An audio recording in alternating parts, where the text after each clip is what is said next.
thought the piece of information I saw this week that surprised me was that this has happened dozens of times before. I didn't realize that people have shot down civilian airliners, sometimes by mistake. We did it. In 1988, we shot down an Iranian flight, killed 300 people. It could happen here. Somebody could do that here to a commercial airliner. So I have two questions. One, aren't you glad that we didn't arm the Syrian rebels like John McCain wanted to? Because they'd have a weapon like that now, and we can't trust them. And two, shouldn't we do what Chuck Schumer said a few years ago? Spend $10 billion to outrig our planes? That's not a lot of money, considering what we spend on the F-35. A lot of airplanes flew around that treble spot. British Airways did.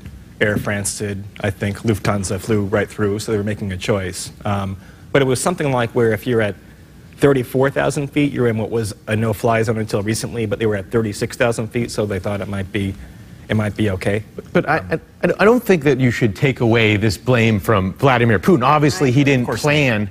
I'm not saying you did, but plan to shoot this down. No one's saying. But he did kind of play this reckless game in the Ukraine, funding these radical separatist movements. Probably gave them training, because every indication is that the weapon that they used needed significant training. Does this have anything to do with the question I asked?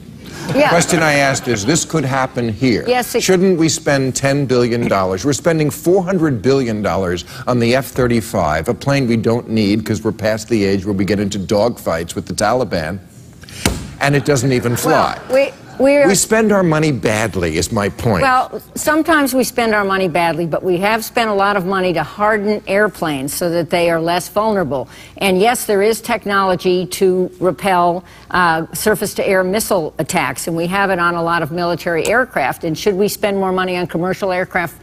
Probably, but a couple of points. First of all, other airliners have been flying over Ukraine. I think maybe a lesson learned is don't fly over the Middle East or Russia anymore until this stops.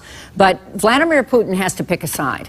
He's either going to join the civilized world or he is going to be a pariah. I think this is probably the defining moment. And if that anti-aircraft battery went to Russia and the black boxes went to Russia, which is what at least some are speculating, and they're in Russia now, he is harboring war criminals. And I do think that this is the time to find out. And we're not going to go to war over it, so I don't know why we're even talking about it. If anybody is so mad at Vladimir Putin, you know what they could do?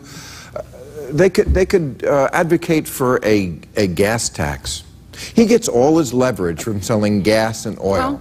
If we had a gas tax that made that less palatable, I mean, he would be less of a player on the world stage. We will have the opportunity over time, if we choose to export energy, and it can be clean energy, to Europe, so that Europe won't depend on Russian energy. Clean energy is more democratic energy. I actually think there's a lot you could do, actually, to Vladimir Putin right now to try to push him back a little bit. One is there's a bill in the House by Mark Kirk right now that would put in more severe sanctions. Two is raise the specter of removing them from SWIFT, which is kind of the international banking system. That would be a crippling move, kind of like we did to Iran, if he doesn't get under control these kind of separatist groups that he's been funding.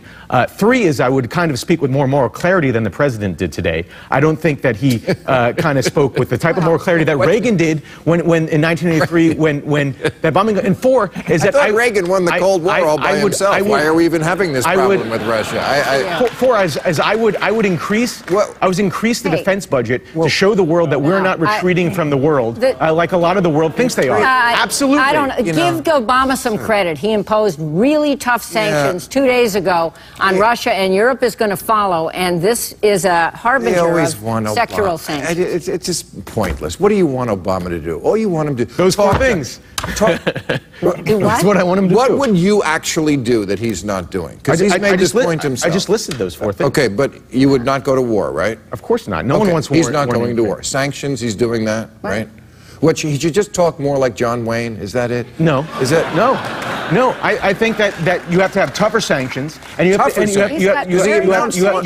to show that you're willing to push them back, and that America is not retreating from the world. Right. The world believes America is retreating, and Putin sees that and is capitalizing upon it. Well, and there's no question about that. Those sanctions. Ask leaders around the world. His economy is tanking now, and it's the economy, stupid. Russians aren't going to think he's such a swell guy anymore. I agree. Let me tell you, they're a dying and decaying power, and we should help make that facilitate. If we had a Republican president, we would get that Super Bowl ring back tomorrow. That's what it. All right.